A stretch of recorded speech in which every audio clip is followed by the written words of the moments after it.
Good afternoon, evening, morning, whenever you find yourself watching or listening to this. I'm Omar again with a friend of the pod, James from Brigade Review, and we shared a laugh about this because we're sharing a topic that we have mixed feelings about, and it's about bowl season, but Army's destination for bowl season, and I'm saying that there's a chance that Army ends up saying Mele Kalikimaka in Hawaii for the Hawaii Bowl. James, how's everything doing? Before we start the discussion, anything you want to say? Hey, Army won 63 to 10. Hopefully, you're gonna repeat that score this weekend against the Minutemen. I just found out that rumors are saying Christian Anderson is starting that game, which scares me a lot. Don't want your starting quarterback going out before Navy, so hopefully they hold him to a drive or two and then pull him. But other than that, I'm good. How are you? Doing fairly well. You mentioned Army Bucknell. I wanted to forget the wholly unnecessary backdoor cover. Wholly unnecessary. The point was taken, but I mean honestly, I'm surprised the spread isn't bigger against UMass because like I'm not even Yeah, trying to joke down UMass, but I look at UMass and Bucknell and I see like a lot of similarities in terms of skill level. Like I yeah. mean UMass is 0-2 against FCS schools.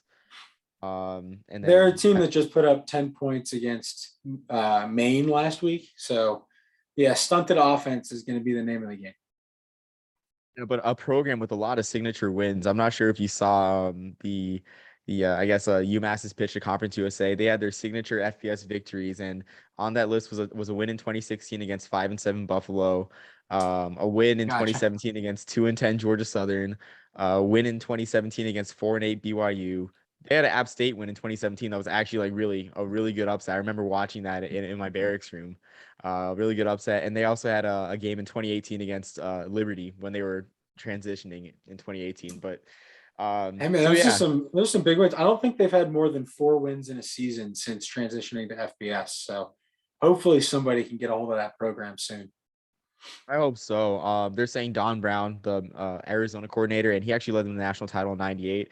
Don Excuse my, Don no, sorry, sorry. I would say Don Brown was the defensive coordinator at Michigan when Army took him to double OT. Yeah, yeah, exactly. I mean, yeah, I think that's Don Brown's like I think he might want to get out of Arizona like right now, honestly, with how that program's going. So I mean, I'm not dissing Arizona, but Man, they can always this is just the crap on all the crappy teams podcast today. You want to get shoot. your Yeah. Yukon jokes going there, bud? No, no, no. I'm done. I'm done with UConn because I had animosity towards UConn when they first became independent. Thought that they had arrived, being the Big Eastern Independent. But this season's been enough for me to keep quiet on UConn. But yeah. Before I make, I was gonna make a joke about Mark Whipple because there's an account, a Mark Whipple parody account, former UMass coach, and in the bio he calls himself Big Dick Whip, which I laugh at every single time. But so let's get started on the Hawaii Bowl talk. Um, so yeah, so the projections have Army going to the usual bowl games, like the usual ESPN Texas Bowl. I mean, they've been to the heart of Dallas Bowl at the time, now First Responder Bowl, when it was at the Cotton Bowl. They've been in the Armed Forces Bowl, God knows how many times. But I mean, this year their tie-in is an ESPN Events Bowl, and for those of you that are unaware, ESPN owns almost half a bowl season, over 20 bowl games, and some of those bowls, like I mean, they're good bowls. I mean, the Celebration Bowl, it's good that ESPN helps organize the HBCU national title game. Other ones kind of necessary, but one a bowl that is an ESPN owned bowl that I would be intrigued for me to be in is the Hawaii Bowl, which they've never appeared in before, and it makes a lot of sense because, of course, you have Schofield Barracks out in Hawaii. You have a small stadium too, which I mean, selling tickets will probably not be an issue if you invite Army. And also too, they're a brand because ESPN wants eyes on TV. What's better than watching the troops on Christmas Eve? Like just imagine that. After It's a Wonderful Life, you watch the Hawaii Bowl. What's better than that? So you just spent 5 minutes crushing the dreams of all of the hopeless FBS teams. So I'm going to spend 5 minutes crushing your dreams, I think, for a little bit. First of all, the Hawaii Bowl has a tie-in already. So ESPN Events has their bowls, has their specific tie-ins for conferences, and that's not to say that there's no wiggle room because there is. But it is one of the ESPN bowls where two conferences already have a tie-in. I believe it's the American and the Mountain West. Correct me if I'm wrong. Um, but so there's already two tie-ins. I could see, first of all, if the American doesn't have enough bowl eligible teams, that's probably on the first on their list to not go to. So perhaps there's an opening there. So assuming that there's an opening, which is not a huge assumption, but is an assumption, Army would have to get offered the spot. Now I see what you're saying, that it's one of the few teams that would actually put butts in seats in Hawaii. I get it, but you also have to remember, like you told me before the show, there's only 9,000 seats to put butts in. So, like, it's not as if they're filling out some massive stadium, and there's going to be 30,000 empty seats unless they find a way to put butts there. And you got Schofield Barracks. Like, if they have like average FCS game, an average FCS attendance, the stadium's going to be mostly full. Yeah, okay, that is true. So, I mean, on your point with the American not having enough bowl teams, which it is likely to happen, I think, with Cincinnati going to the New Year's Six in all likelihood, hopefully the playoff. But right now, I think the American sits at only, I think, 6 bowl eligible teams for 7 tie-ins that they get. I think they even get 8 tie-ins like every single year now. I forget the numbers exactly. I will tell you, I'm a huge college football nerd, and I have a Google sheet that I keep with all of the bowl eligible teams. But yes, I believe, and I'm pulling it up now, that the American likely will not. So they have 5 bowl eligible teams right now. Tulsa has 4 wins, so they would need to win twice, and Memphis has 5, so they only need to win 1 out of the next 2 games. So in all likelihood, the American is going to have 6 teams this year. Okay, yeah, so 6 teams, and then as always, something to remember too is like the American says are guaranteed what conference website, excuse me, says are guaranteed 7 bowl appearances in each year of the new cycle. Cincinnati goes to the New Year Six. That means that they would need 7 more teams aside from Cincinnati to fill those non-New Year Six Good point. bowls, which So there are going to be some there are going to be some openings for American bowls. And if they're trying to decide whether to put Army or some random Sun Belt or Conference USA team into a bigger bowl that's an American slot, I could see how Army would go into one of those slots. I just don't think that Army is going to end up in the Hawaii Bowl, but I could be wrong. I hope I'm right, but I could be wrong. Well, I mean, I feel like the only reason you're so against this is because you're planning on going to whatever bowl Army goes to, and I mean, I don't know. I mean, yes. Part of it is selfish. I don't mind them going to the Armed Forces Bowl because I'll get to go. That is a good point.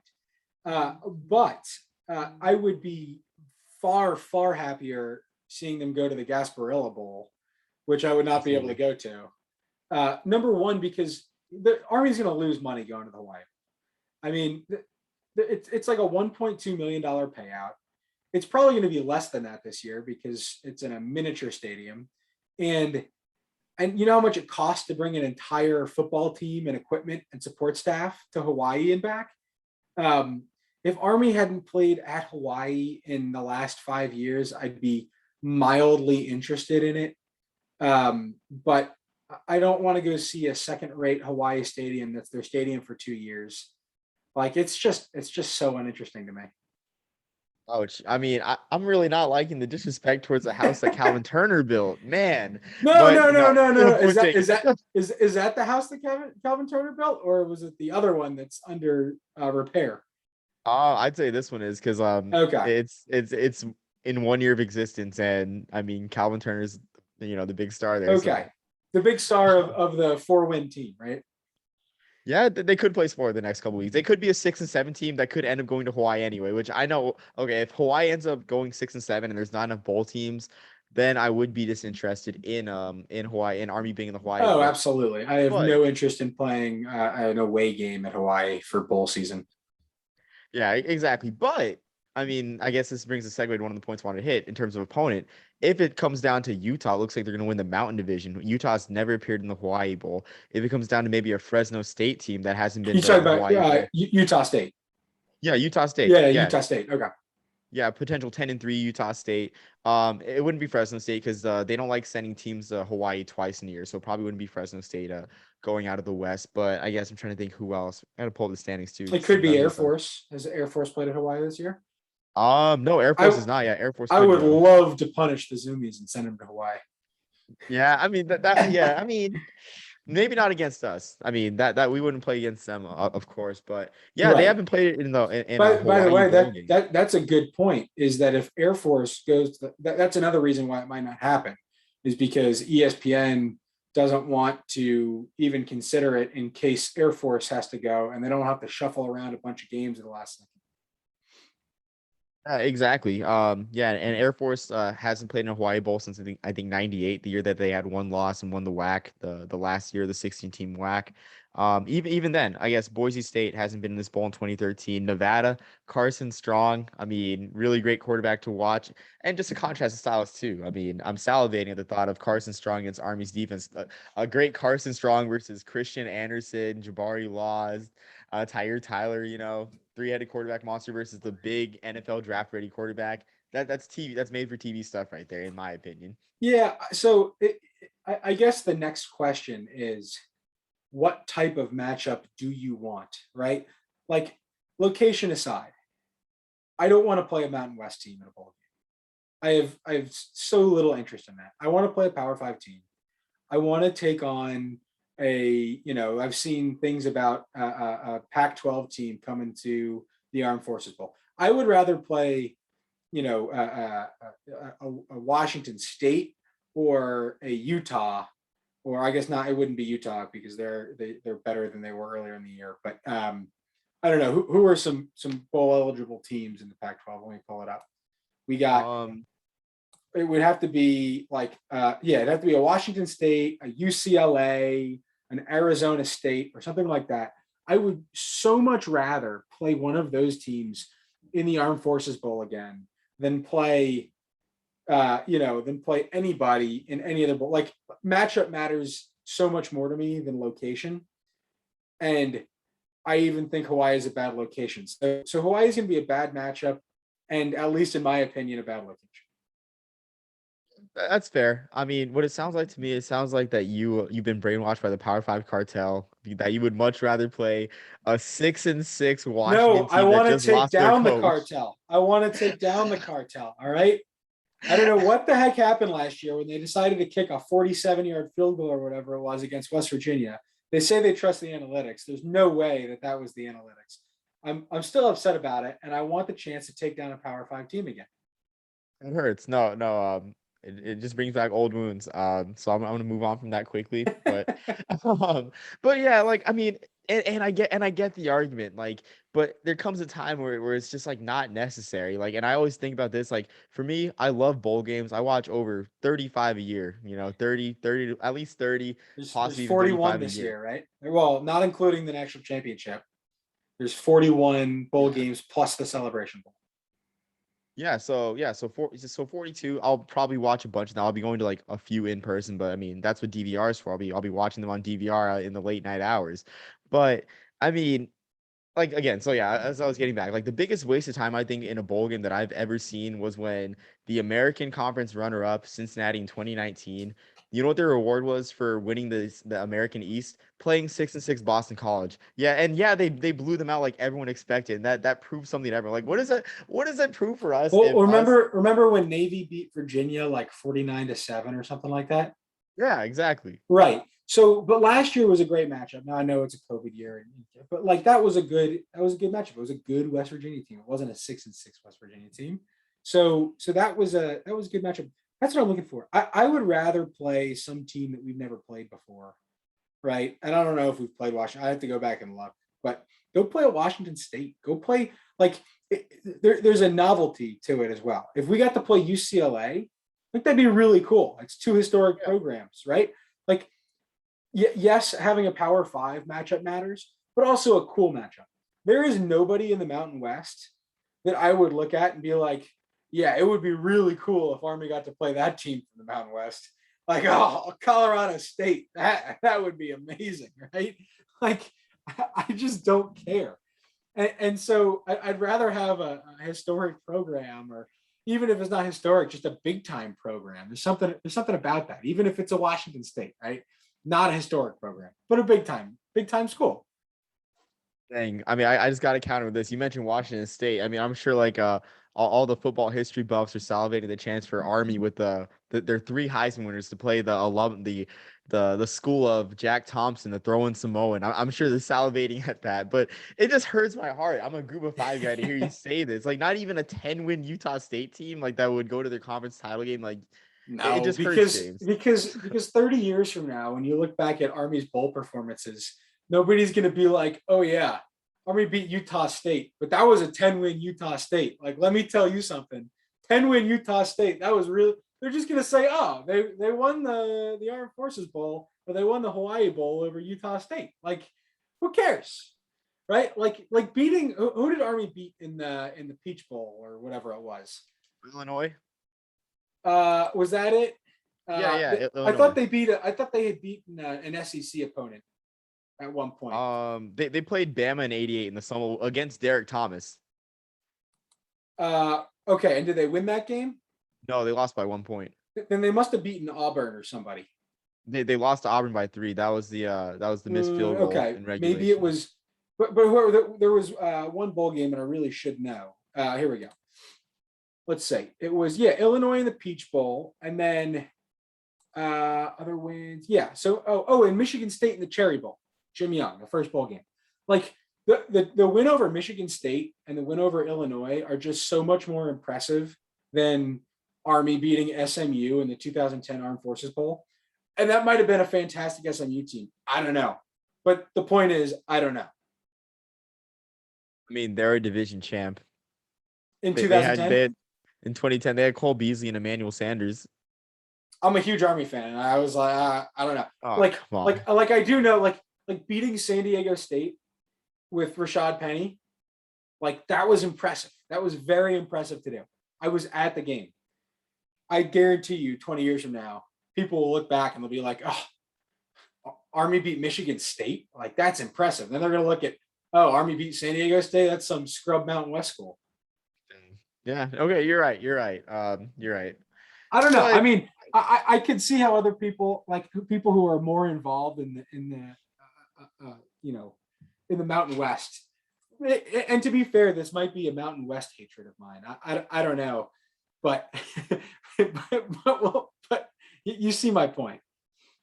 yeah, I get it. I really do. But I mean, like again, I mean, I know you say you're here for to take down the Power Five cartel, but you're just, if anything, you're just like you're helping it out. You're helping with the perception, like people, That like yeah, the that brand might be the name. case. That might be the case. And you know what? I hope that this year 6-win Memphis destroys some other Group of Five team and has a great time doing it. But as a selfish Army fan, I'm rooting for a matchup. I mean, speaking of Memphis, hopefully it's a Fenway Bowl. I honestly, I don't care who goes to the Fenway Bowl year in, year out. I will be there and I will be loving it every single year that I'm a single man. But Memphis has been in some projections for that, so that'll be interesting. But brief Fenway Bowl segue. Okay, I guess while we're on the topic of ESPN bowls, before you go, how Yeah, interested would you be in the Camellia Bowl, in Army going to the Camellia Bowl very. on Christmas Day at the historic Yeah. Crampton Bowl?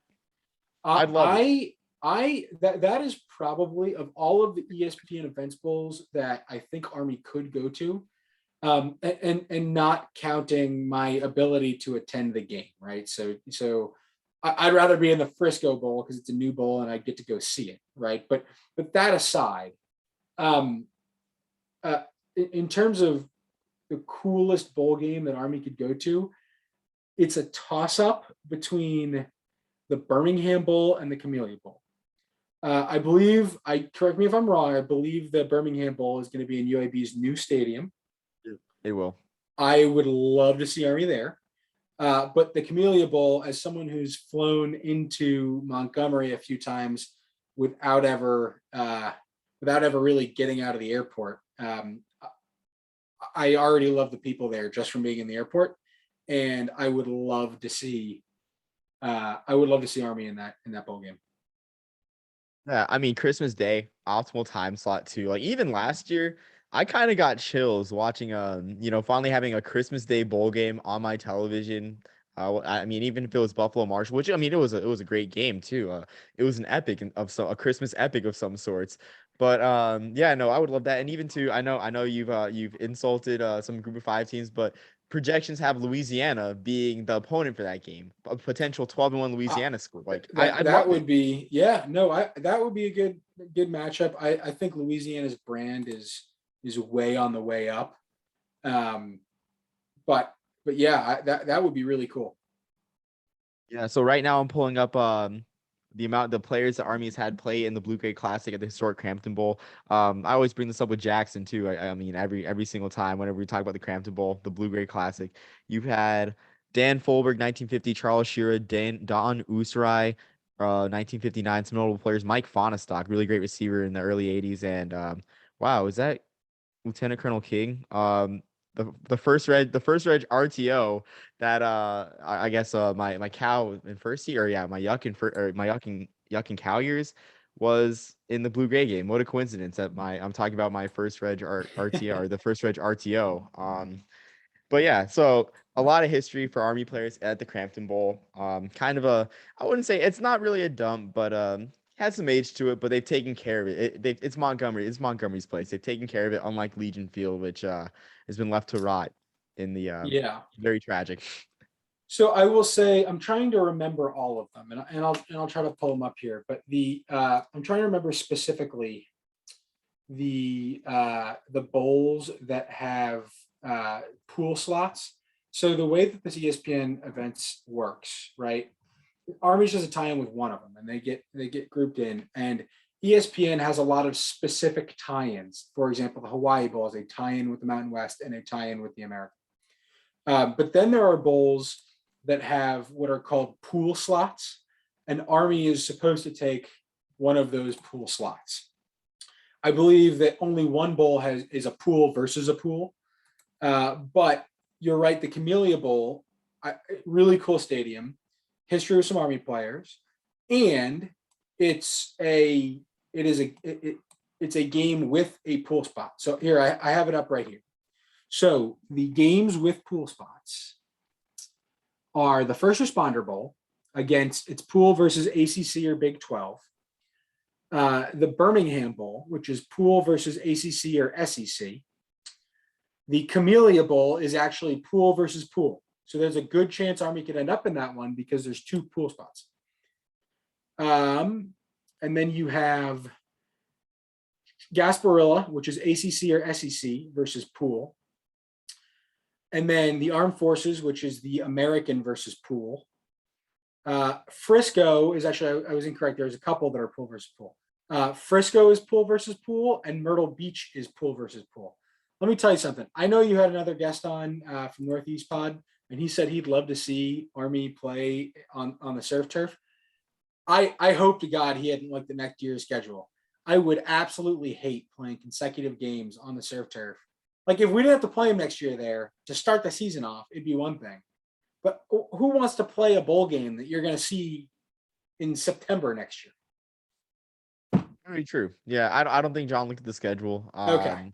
He's not much of an army guy, but I mean, yeah, I guess from a layman's perspective, yes, that is a cool game, but I mean, yeah, you just go on FB schedules and all that charm will go away. I will make a note. Oh, no, go ahead. By the way, the other two bowls that have pool spots are Boca Raton and Cure. Okay, the cure is interesting too, but it's just like the turnaround's too quick. It's a 5 day turnaround after or a 6 day turnaround for Army Navy. No one Yeah. wants that. Yep.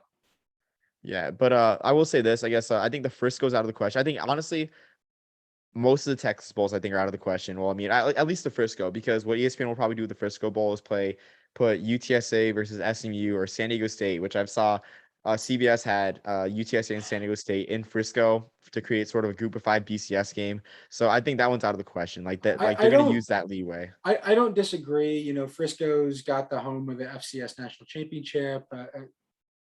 That makes sense to me. I don't. UTSA versus San Diego State could make sense to me. What doesn't make sense to me is UTSA versus any American team. I don't think ESPN is going to do that. I don't think they want to create future AAC matchups in bowl games now. It's like a free sample though of ESPN's television offerings. This is the one thing, and we don't have to get too much into this, but the one thing that's absolutely awful about massive conference realignment is you get all of these bowl matchups that are just uninteresting. Like you have a Pac-12 versus Big Ten matchup, right? And then you get Colorado versus Nebraska, and you're like, these guys played against each other in the Big 12 forever.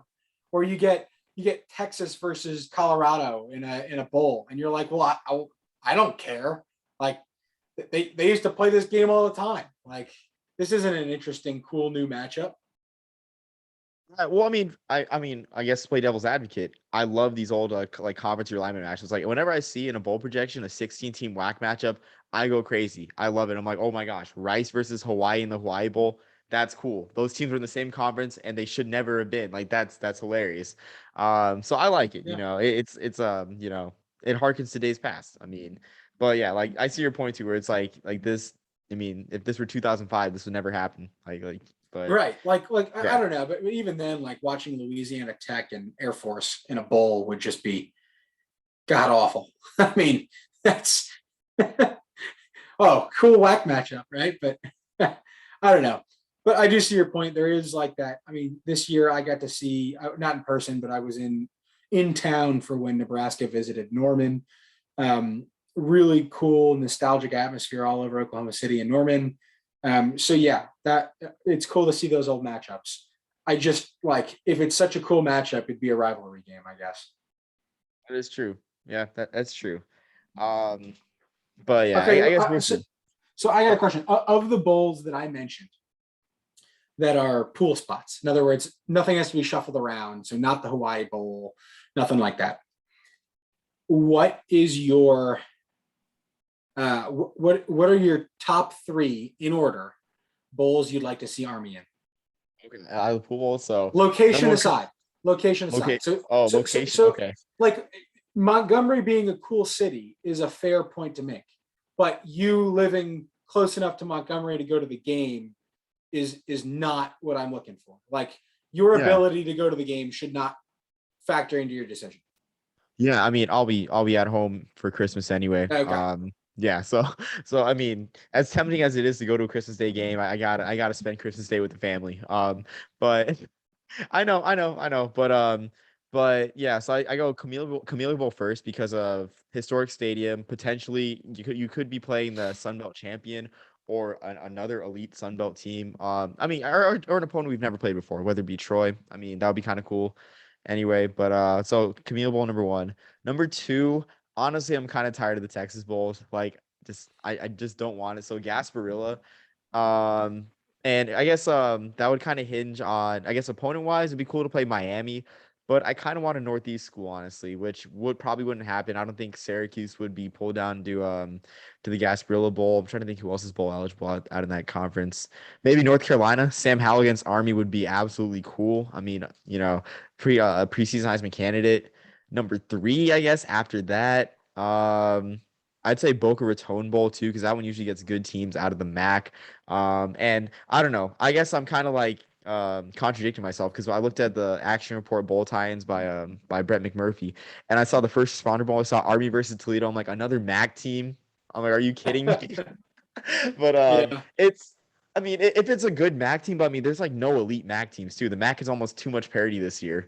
It's Yeah, really and I mean, even scary. if we were to play the best team, I have no desire in playing Northern Illinois. I mean, that's just, and I think we have them on the schedule in the future, so I really have no desire to play Northern Illinois. Um, but yeah, I think my 3 would be 1 Camellia, 2 Birmingham, and 3 probably maybe Boca Raton just to get to Florida, but I don't share the same hatred for the Texas Bulls. Probably the Frisco Bowl, just because it's a bowl that Army hasn't been to. It's a relatively big time bowl game for a group of 5 teams. I don't know if Army would actually be considered for it, but that'd be probably number 3. But definitely Camellia and Birmingham 1 and 2. I'm gonna push back on the Frisco Bowl because I mean, a lot of the years it just hasn't had a big time matchup. Like I can't. Okay, so that used to be the Miami Beach Bowl, and I prefer that game being at the Marlins Park anyway. I know. We talked about Yeah. ballpark football last time. Shameless plug. But you look at the Frisco Bowl's matchups since it switched back to Frisco. The first game was 2017, I think, was Louisiana Tech versus SMU, 7-5 versus 6-6. 2018, I remember coming back from one of my finals and flipping on Ohio San Diego State because who else would do that on a Friday night in December? Thankfully Frank Solich won, but it's like that wasn't an elite San Diego State team. 2019, that one, okay, that game was actually kind of electric, but heading into that matchup, you're like, I mean, any casual fan would be like, who cares? Until Dustin Crum outplayed Jordan Love, which honestly, I mean, Dustin Crum's cool, but I wouldn't be paying top dollar to see Army play in a bowl game against Dustin Crum. I mean, I'm fine watching it from my TV, watching Dustin Crum from my TV, but I mean, I guess this perception of the Frisco Bowl being a big bowl game comes like this year with like Right. only because UTSA is good. And last year, I think they would have put SMU in that before SMU caught COVID and had to cancel their bowl game. Yeah. So, okay. Next question for you. What is your, in terms of an opponent, what's the number one thing or what is your priority and what you're looking for? For me, opponent, I don't really care as much for brand name. I want like a chance for a signature win, like beating a 12-1 Louisiana or 11-2 App State in a bowl game. That's a signature win. Like I was saying earlier, like beating a 10-3 Utah State. I think that's a fairly signature win. I mean, it's a lot better than beating, I guess, a Pac-12 team like it's Washington, beating a Washington team that lost to Montana earlier in the year. Which nothing against Montana, Brawl the Wild this weekend. Game day should have been there. But that's what I look at. I look at opponent wise, like chances for a signature win, actually quality resume too. Like that's like the big thing, like a strength of record and quality resume. So there are, I will tell you. So one of the, I agree. I also think that brand name is important, at least for me. Historic, cool matchups, that all matters. Uh, Army could be, if they play their cards right, the first team to beat a team from every state in the country that's ever played college football. So Alaska is the only state that hasn't played, right? Their teams don't even play football. Or I think D1 is the metric. Their teams don't play D1 football. I don't know if they even play any. Um, Army has beaten a team from every state, less Alaska, except for three states. You want to guess what they are? There's Arizona, Nevada, and I don't know what the third one is. So Arizona is not one of them. I don't Oh, believe. really? I would have to look into it. I believe that it is Mississippi. Oh, okay. Yeah. Oregon and Nevada. Now we play UNLV twice in the next few years, but I think that and it might be Arizona too. I could be wrong about that. But I would like to see Army play teams from those states just so that Army can knock off all 49 states that play college football.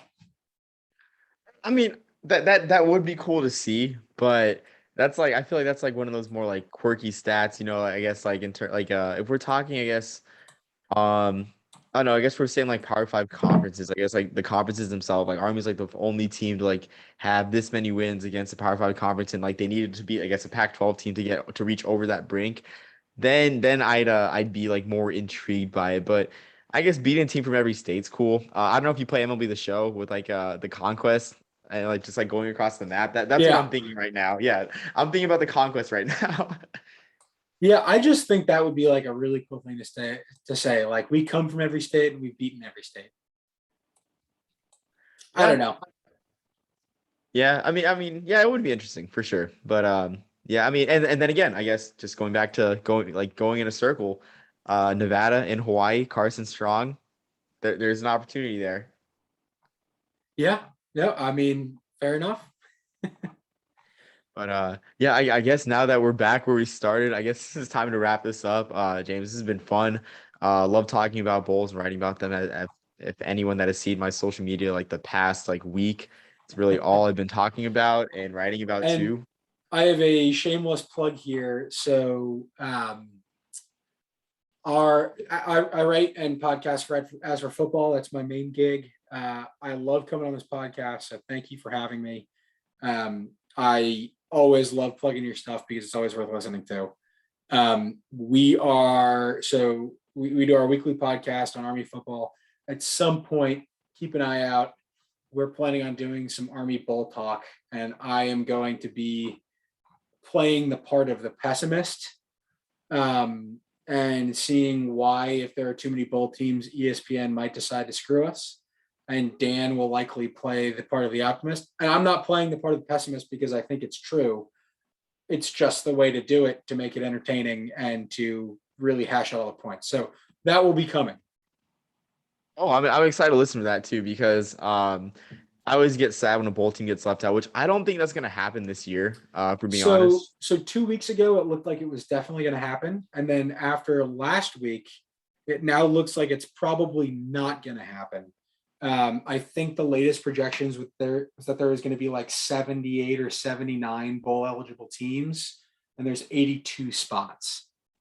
Let's go. I love 5 and 7 teams in bowls. It's just so funny. Like I love it. Yeah. Well, but it's fun, but you know what's not fun is a 2-10 Mississippi or 2-8 Mississippi State going to a bowl in a COVID year. That's not fun even a little bit.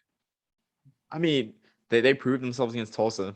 Like I hated it too. Congratulations, Mississippi State themselves. with the second oldest stadium in college football, like one of the most established brands, beat a school of 4,000 people. The only FBS school with a smaller enrollment than the academies.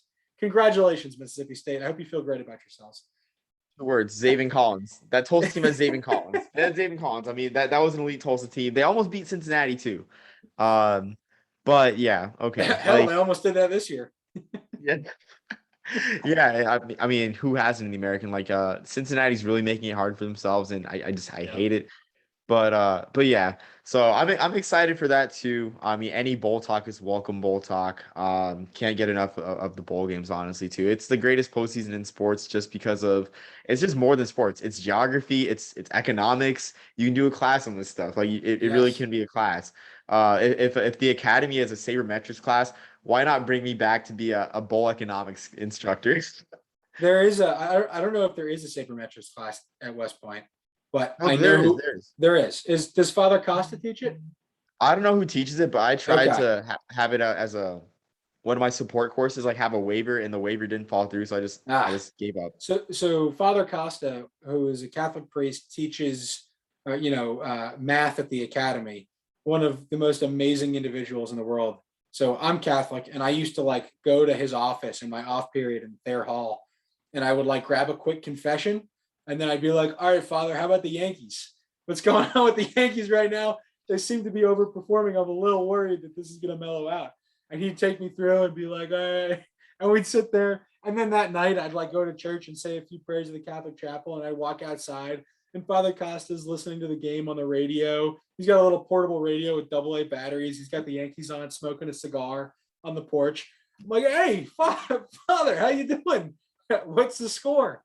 And we would just go like after one of my favorite individuals at West Point, and he taught the sabermetrics. Or he was a huge sabermetrics guy, so his spreadsheets on his computer and everything. So I hope he teaches that class. I'm pretty sure he does actually, from what I heard. But that's just amazing. I would have never guessed that. I think that's a great way to end it. James, thanks for coming on. Always love having you on. But until next time, peace, love, and soul.